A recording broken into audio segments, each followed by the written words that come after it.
Captain Maya Rodriguez stared at the smoke billowing from her ship's engine compartment and wondered if the universe had a personal vendetta against her. The debt collector, her pride and joy, well, her only joy, really had decided to die in the most inconvenient location possible. A backwater planet so far from civilization that even the scavenger birds had given up and moved somewhere with better prospects. Outstanding, she muttered, kicking a loose panel that promptly fell off entirely. Just absolutely stellar. The planet looked like someone had taken a perfectly good world and forgotten to install the fun parts. Crystalline formations jutted from gray soil like broken teeth, and the sky had that particular shade of beige that suggested even the weather was depressed. Maya's scanner indicated breathable atmosphere, which was about the only good news she'd received in 3 weeks. She grabbed her salvage kit and trudged toward the nearest crystal formation. If she was going to be stranded, she might as well look for something valuable to make the whole disaster worthwhile. The crystals hummed with a low frequency that made her teeth itch, but they seemed to be growing around something metallic. "Come on, universe," she said, digging with her plasma torch. "Give me something good for once. A nice chunk of rare metal, maybe some alien technology that's not trying to kill me." The torch cut through crystal like butter, revealing layers of formation that looked decades old. Maybe centuries. Maya had been salvaging long enough to recognize archaeological significance when she saw it, and this particular formation screamed ancient burial site, or forgotten battlefield, or really expensive mistake. She was expecting alien artifacts, maybe some hegemony military junk that had been left behind during their expansion wars. What she found instead made her drop her torch. A human helmet. Military issue by the look of it, with old Earth Federation markings that predated the hegemony by at least a century. The thing was pristine, as if it had been placed there yesterday rather than buried in crystal for who knew how long. Maya picked it up carefully. The helmet was heavier than expected and warm to the touch despite being buried in crystal. As her fingers traced the Federation logo, something clicked inside the helmet, and a soft blue light began pulsing from the visor. "Okay, that's not ominous at all," she said. The helmet's comm system crackled to life, and a voice spoke, tired, desperate, but unmistakably human. "Find me. I'm alive." Maya nearly dropped the helmet. The voice was weak, distorted by static, but the words were clear enough, and impossible enough to make her question her sanity. "Right," she said to the empty air, "because talking helmets are exactly what I needed to make this day complete." She turned the helmet over in her hands, looking for any obvious signs of malfunction or practical joke. The Federation markings were genuine. She'd seen enough military salvage to recognize the real deal. But the Federation had been gone for over a century, absorbed into the hegemony's expanding empire. There shouldn't be any Federation soldiers left alive anywhere, let alone on this forgotten rock. The helmet crackled again. "Find me. I'm alive." Same voice, same desperate tone. Maya felt something twist in her chest that she didn't want to examine too closely. She'd spent the last 10 years telling herself that hope was for suckers and sentiment was for people who could afford it. But that voice. "All right," she said, tucking the helmet under her arm. "Let's see what kind of trouble you're going to get me into." Back on her ship, Maya stared at the helmet while her coffee grew cold. She'd tried ignoring it, but every 20 minutes or so, it would crackle back to life with the same 4 words. "Find me. I'm alive." Like the universe's most depressing alarm clock. "Finn," she called over the comm to her mechanic back on station. "You awake?" A cheerful voice answered immediately. "Maya. How's the salvage run going? Please tell me you found something good because I just bought a new quantum analyzer and I'm dying to test it on something ancient and mysterious." Finn Morrison was the kind of person who got excited about instruction manuals. He collected vintage tools the way other people collected regrets, and he had an annoying habit of being right about everything mechanical. Maya had been paying him to fix her ship for 3 years, and she still wasn't sure if he was a genius or just lucky. Define good, Maya said. I found something that's either going to make us rich or get us killed. Ooh, my favorite kind of discovery. What is it? Maya held up the helmet to her video screen. Federation military helmet, probably a century old. And it's talking. Finn's eyes went wide. No way. Actual Federation tech? Maya, do you have any idea how rare that is? The hegemony destroyed most of the old Federation equipment when they took over. Collectors pay insane money for authentic pieces. Yeah, well, this one's not going to any collector. It keeps saying the same thing over and over, find me, I'm alive. There was a long pause. That's not normal for military equipment. You think? Send me the audio signature. I want to run some analysis on it.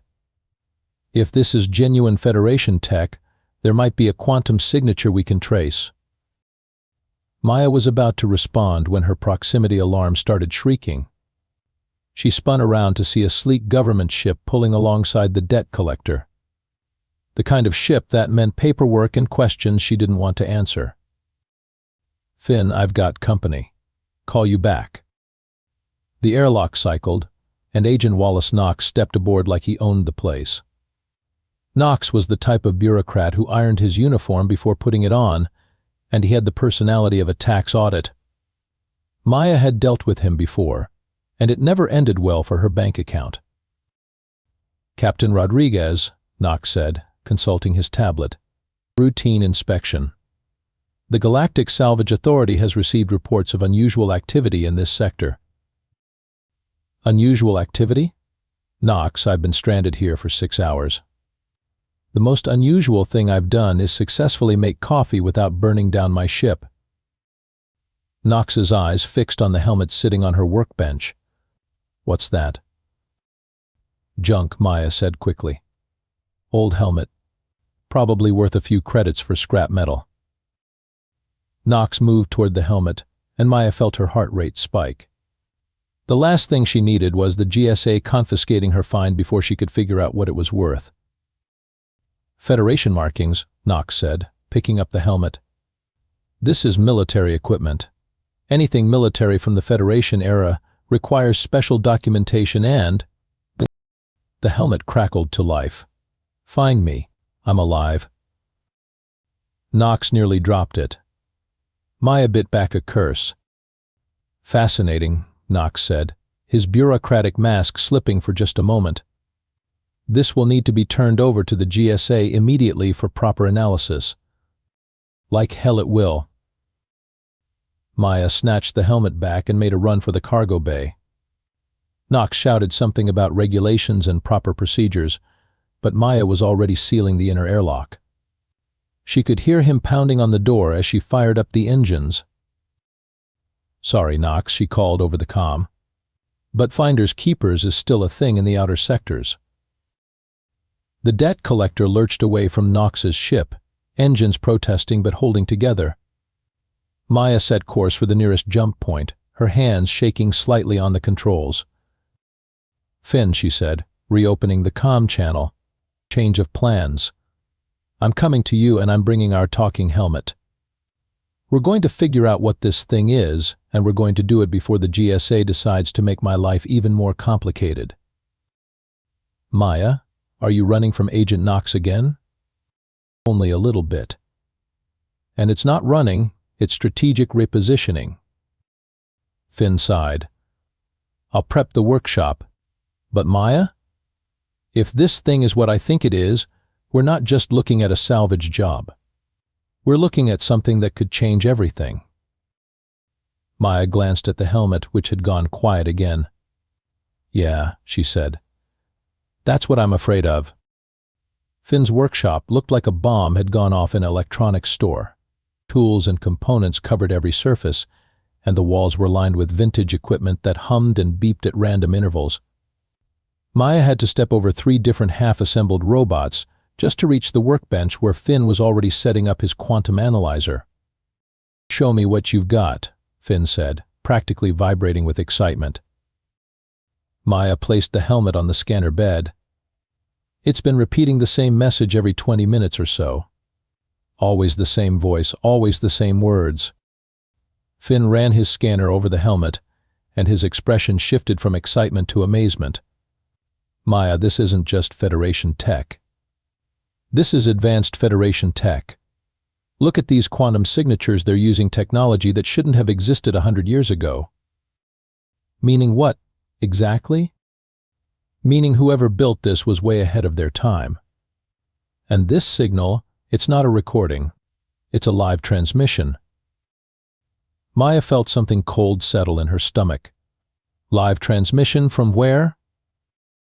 Finn's fingers flew over his instruments, tracking signal patterns and quantum frequencies. That's the interesting part. The signal is coming from the hegemony restricted sector. Specifically, from coordinates that match an old Federation deep space station called Sanctuary. Sanctuary? Never heard of it. That's because it's been classified for decades. According to the old records I can access, it was a research station that went dark right before the hegemony took over. Everyone assumed it was destroyed. Maya studied the helmet, which had remained stubbornly quiet since they'd started analyzing it. So someone's been stuck on a supposedly destroyed space station for a century, and they're just now calling for help. That's what it looks like. But Maya, getting into hegemony space is suicide. They don't exactly welcome human salvagers, and they definitely don't welcome anyone poking around their restricted sectors. Maya was quiet for a moment, weighing options she didn't like. She could turn the helmet over to the GSA and collect a finder's fee. It would be the smart play, the safe play. But something about that voice in the helmet, the desperate hope in those 4 words, made the safe play feel like cowardice. "Can you track the signal?" she asked. Finn grinned. "I was hoping you'd ask that. Give me an hour, and I'll have coordinates accurate to within a few kilometers." 2 hours later, Maya was piloting the debt collector through hyperspace toward the most dangerous region of known space. The hegemony controlled nearly half the galaxy, and they had a particular hatred for humans who got too curious about their business. But Maya had spent years running salvage in contested space, and she'd gotten good at avoiding attention. Dropping out of hyperspace in 3, 2, 1. The stars shifted, and Maya found herself staring at the edge of hegemony space.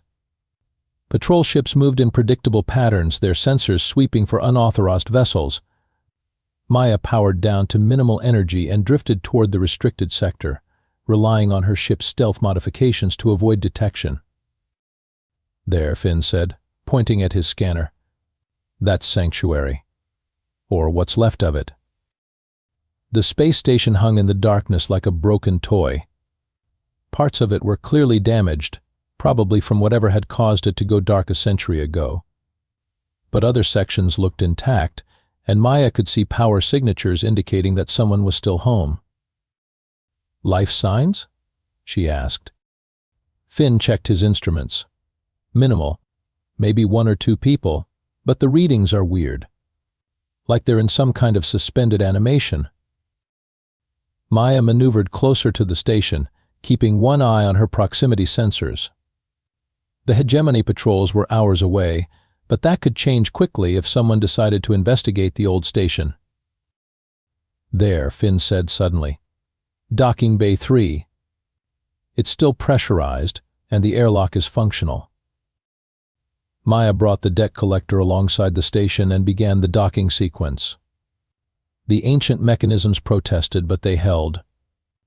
As the airlock sealed, Maya heard something she hadn't expected, the soft hum of active life support systems. "Someone's been maintaining this place," she said. The helmet crackled to life one more time. "Find me. I'm alive." But this time the voice was clearer, stronger. And Maya realized they weren't just receiving a signal anymore. They were being invited in. The interior of Sanctuary Station was a mixture of ancient technology and jury-rigged repairs that spoke of someone with too much time and too few resources. Emergency lighting cast everything in a red glow, and the air recyclers wheezed like they were hanging on through sheer determination. Maya and Finn moved carefully through corridors that seemed to stretch on forever, following the signal from the helmet. "This place gives me the creeps," Finn whispered.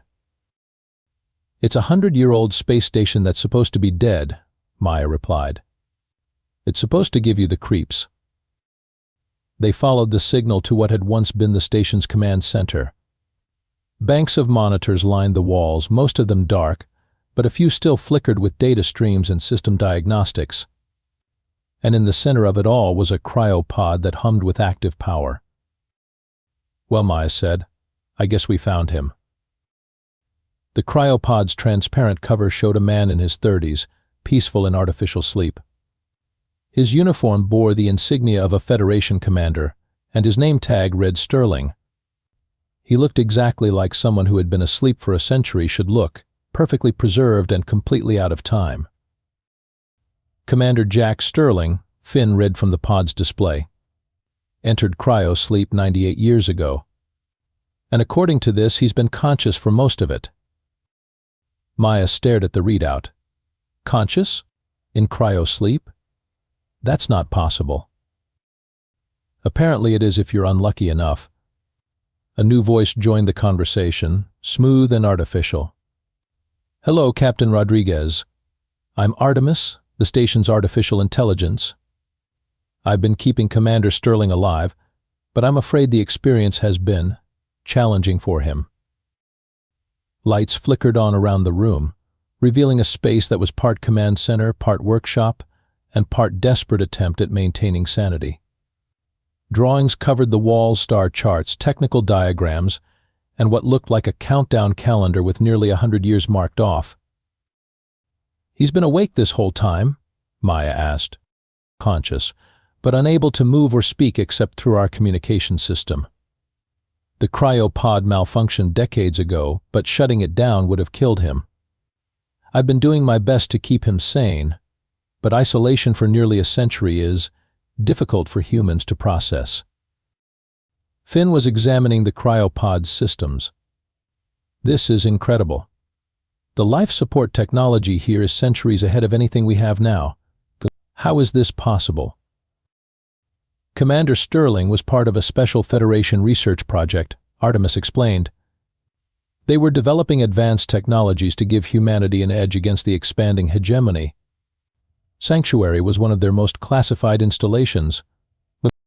Maya felt pieces clicking together in her mind. "What kind of technologies?"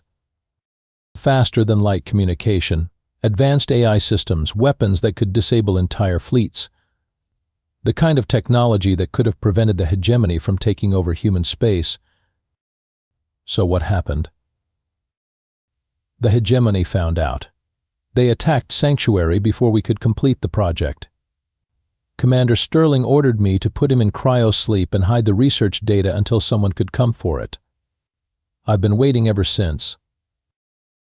Maya stared at the cryopod, at the man who had been trapped in artificial sleep for longer than she'd been alive. "And now someone has." "The question is," Artemis said, "what do you intend to do about it?" Before Maya could answer, alarms began blaring throughout the station. Red lights flashed, and Artemis's voice took on an urgent tone. "We have company. Hegemony patrol ships, 3 of them. They're scanning the station." Maya cursed. "How long before they board?" 20 minutes, maybe less." Finn was already working on the cryopod systems. "Maya, we can wake him up, but it's going to take time. And after a century in cryo-sleep, he's going to need medical attention. And if we don't wake him up, the hegemony will either kill him or take him prisoner. Either way, a century of waiting will have been for nothing." Maya looked at the cryopod, at the man whose desperate signal had brought her halfway across the galaxy. She thought about Agent Knox and his forms, about the safe life she'd been living as a salvager, about all the reasons she should have turned the helmet over to the GSA and walked away. "Wake him up," she said. Finn began the revival sequence, and the cryopod hummed to life with new energy. Steam hissed from the seals, and Maya watched as Commander Jack Sterling's eyes slowly opened for the first time in nearly a century. His first words were exactly what she expected from someone who had been trapped in artificial sleep for 100 years. "Did I miss anything important?" Jack Sterling looked like someone who had spent a century dreaming of all the things he wanted to say and had forgotten most of them. He sat on the edge of the cryopod, wrapped in a thermal blanket, staring at Maya and Finn like they were the most incredible thing he'd ever seen.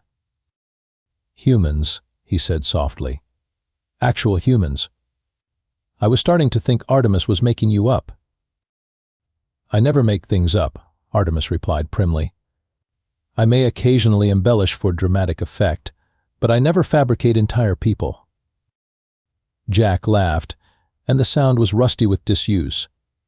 100 years, and you're still arguing with me." Maya hated to interrupt the reunion, but the hegemony ships were getting closer. "Commander, we need to move. Those patrol ships are going to be here soon, and I don't think they're coming to welcome you back to the land of the living." Jack's expression hardened. "Admiral Thorne? You know him?" "No. He's the one who destroyed Sanctuary the first time. Thorne's been hunting Federation survivors for decades. If he's here, it means he knows about the research data." "What research data?" Maya asked. Jack stood, still unsteady but determined. "The kind that could end the hegemony's stranglehold on human space. Weapons, communication systems, technology that could give humanity a fighting chance." "And where is this data?" "Everywhere," Artemis said. "Distributed throughout the station's systems, encrypted and hidden. The hegemony has been trying to crack it for decades, but..." Finn's scanner chirped. "Maya, those ships are moving fast. We've got maybe 10 minutes before they dock." Maya was already moving toward the exit. "Then we leave now. Can you transfer the data to our ship?" "Some of it," Artemis said. "But the complete files would require a direct connection to the station's core systems. That would take hours. Which we don't have." Jack was checking the station's defense systems, his fingers moving over controls with muscle memory that hadn't faded despite a century of sleep. "We don't need hours. We just need to buy enough time for Artemis to compile the essential files." "What are you thinking?" Jack's smile was grim. "I'm thinking it's time to remind the hegemony why they were afraid of the Federation in the first place." The station shuddered as the hegemony ships docked. Maya could hear the sound of cutting torches working through the outer airlock. "Artemis, how many functional defense systems do we have?" 3 automated turrets, 1 shield generator, and a very cranky security system that's been looking for an excuse to hurt someone for 98 years. "That'll have to do. Maya, get your ship ready for a fast departure. Finn, help Artemis with the data transfer." "What about you?" Maya asked. Jack was already heading for the station's command center. "Someone needs to run the defense systems. And after a century of waiting, I think I've earned the right to throw the first punch." Maya wanted to argue, but there wasn't time. She ran back to the debt collector, firing up the engines and preparing for what was likely to be the most dangerous takeoff of her career. The station's defense systems came online just as the hegemony boarding party reached the main corridor. Automated turrets emerged from hidden panels, and security barriers slammed down, trapping the invaders in a maze of corridors and crossfire. "This is Admiral Thorne of the Hegemony Third Fleet," a voice crackled over the comm. "Surrender immediately, and we'll make your deaths quick." Jack's voice came back, calm and steady. "Hello, Thorne. Miss me?" There was a long pause. "Sterling? That's impossible. You died a century ago." "Greatly exaggerated, though I appreciate the concern." Maya watched the tactical display as hegemony reinforcements moved to flank the station. 3 ships against 1 ancient space station and a salvage vessel. The odds were not encouraging. "Jack," she called over the comm. "Whatever you're planning, do it fast. We're about to have a lot more company. Artemis, are the files ready? 70% compiled. I need 3 more minutes.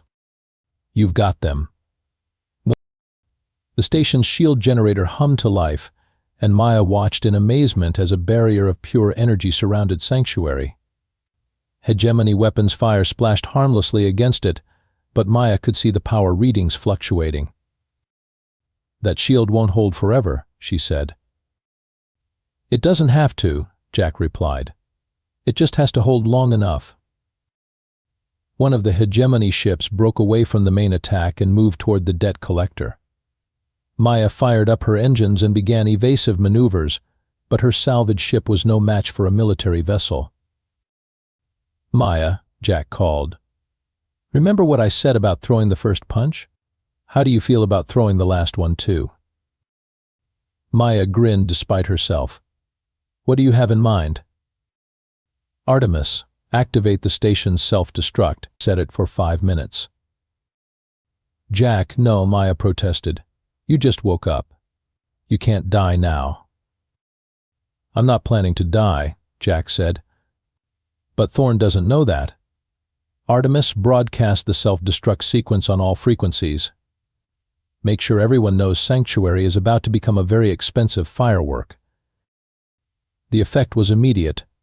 The Hegemony ships pulled back, unwilling to risk being caught in the explosion of a space station loaded with experimental technology. Files are ready, Artemis announced. Transferring now. Data flowed from the station to the debt collector, but a century of research and development compressed into streams of information that would change everything Maya thought she knew about human capabilities. Self-destruct in 3 minutes, Artemis said cheerfully. Jack was moving through the station toward the docking bay, but Maya could see he wasn't going to make it in time. The station was too big, and he was still weak from his century-long sleep. Jack, you're not going to make it. I know, he said. Tell me, Maya, do you trust me? Maya thought about it for exactly 1 second. Yeah, I do. Then catch me. The station's airlock blew outward, and Jack Sterling launched himself into space, trusting that Maya would be there to catch him. Maya pushed her ship's engines to their limits, racing to intercept him before the vacuum of space could claim the man who had waited a century to be found. She caught him with seconds to spare, and together they watched as Sanctuary Station exploded in a brilliant flash of light that could be seen from 3 systems away. So Jack said, settling into the co-pilot's seat as Maya jumped to hyperspace. What did I miss? 3 months later, Maya was sitting in a cantina on Freeport Station, watching the news feeds and wondering how her life had gotten so complicated. The explosion of Sanctuary Station had made headlines across the galaxy, but the official story was that it had been a hegemony military exercise gone wrong. No mention of Federation survivors, no mention of lost technology, and definitely no mention of salvage captains who had accidentally started a rebellion. You're brooding again, Jack said, sliding into the seat across from her. He looked better than he had when they'd first pulled him out of cryo-sleep. The haunted look was fading from his eyes, and he'd put on weight. The nightmares were less frequent now, and he could go whole days without asking Artemis what year it was. I'm not brooding, Maya said. I'm contemplating the cosmic unfairness of the universe. Ah, my mistake. Maya gestured at the news feed. Look at this. Hegemony forces continue to suppress human resistance movements in the outer sectors. Do you know what that means? It means our little adventure worked. It means I've accidentally become the poster child for human independence. Do you have any idea how many salvage captains have contacted me asking for Federation technology? I'm running a revolution, Jack. I don't want to run a revolution. Jack smiled. Sorry about that. If it helps, I never planned to start a revolution either. I just wanted to keep some important technology away from the hegemony. And now that technology is in the hands of people who might actually use it to make things better. The communication network Artemis set up is already connecting human settlements across 3 sectors. The defensive systems we've shared have helped a dozen colonies stand up to hegemony oppression. Maya took a sip of her drink. When you put it that way, it almost sounds like we did something good. We did do something good. You did something good. You could have turned that helmet over to the GSA and walked away with a finder's fee. Instead, you risked everything to help a stranger. Yeah, well, don't get used to it. I'm still charging you for the fuel costs. Jack laughed. Fair enough. Speaking of which, I've got another job for you if you're interested. Maya raised an eyebrow. What kind of job? The kind that involves ancient Federation technology, dangerous travel through hostile space, and probably more explosions than any reasonable person should be comfortable with. Sounds familiar. What's the pay? The satisfaction of doing the right thing. Jack, I'm a salvage captain. I deal in scrap metal and spare parts, not satisfaction. How about the satisfaction of doing the right thing, plus a 20% finder's fee on whatever technology we recover? Maya considered this. Make it 30%, and you've got a deal. Deal. You will. Jack placed a small device on the table between them. It looked like a standard navigation beacon, but Maya could see the subtle differences that marked it as Federation technology. Another signal? She asked. Another signal. This one's coming from the hegemony capital system. Someone's been broadcasting the same message for 60 years. Maya picked up the beacon. What's the message? Still here, still fighting, still human. Maya stared at the beacon for a long moment. She thought about Agent Knox and his paperwork, about the safe life she'd been living before she found that helmet. She thought about all the reasons she should say no, all the smart, sensible arguments for staying out of trouble. Then she thought about Jack Sterling, trapped in cryo-sleep for a century, waiting for someone to find him. She thought about the look in his eyes when he'd said those first words after waking up. She thought about all the other voices that might be out there, calling for help, waiting to be found. All right, she said, pocketing the beacon. But next time, we're charging extra for the explosions. Jack grinned. I wouldn't have it any other way. As they left the cantina, Maya's comm unit chimed with an incoming message. She glanced at the display and groaned. Agent Knox. He wants to schedule another routine inspection of my ship. Want me to handle it? No, I've got a better idea. Artemis, you there?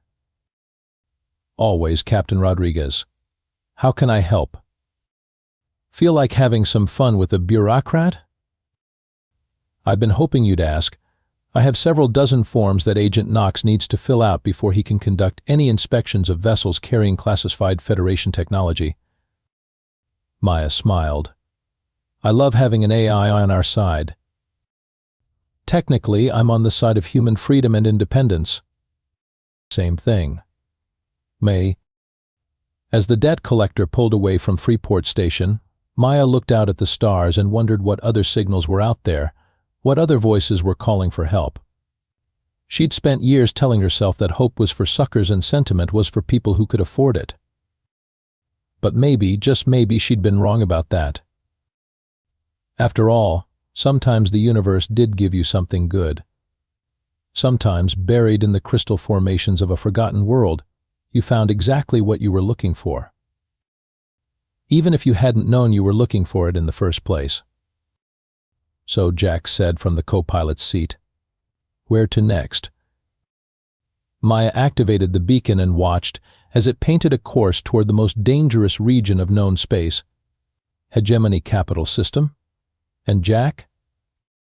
Yeah? Next time I say I'm just a salvage captain who doesn't want to get involved in galactic politics, remind me that I'm a terrible liar. Jack laughed. Will do, Captain. And as the debt collector jumped to hyperspace, carrying its crew toward whatever adventure awaited them, Maya couldn't help but think that maybe, just maybe, She was exactly where she was supposed to be, even if it was the most dangerous place in the galaxy. Especially because it was the most dangerous place in the galaxy.